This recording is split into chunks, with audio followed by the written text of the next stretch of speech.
ഇനി അടുത്ത രാശിയാണ് മീനൻ രാശി. മീനൻ രാശിയിൽപ്പെട്ട നക്ഷത്രമാണ് പൂരുരുട്ടാതി അവസാനം ഉത്രട്ടാതി രേവതി. ഈ പൂരുരുട്ടാതി അവസാനം ഭാഗത്ത് ജന്മശനിയാണ്.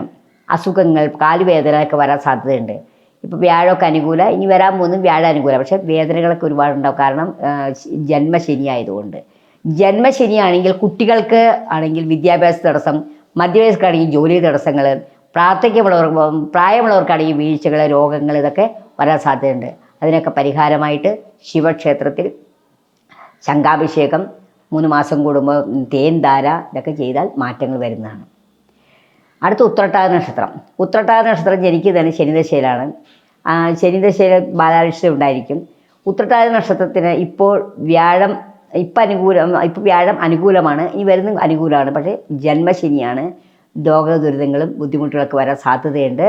പരിഹാരമായിട്ട് ശിവക്ഷേത്രത്തിൽ ദർശനം നടത്തുക, ശിവക്ഷേത്രത്തിൽ ശംഖാഭിഷേകം ഇതൊക്കെ, മൃത്യുഞ്ജയ ഹോമം, മൃത്യുഞ്ജയ പുഷ്പാഞ്ജലി കഴിക്കുക, ദശാപഹാര ചിത്രങ്ങൾ അനുഷ്ഠിച്ചും ചെയ്യാനായിട്ട്. ഇനി അടുത്ത രേവതി. രേവതി നക്ഷത്രക്കാരുടെ ദശാകാലം എന്ന് പറയുമ്പോൾ അത് ബുധദശയിലെ ജനനം.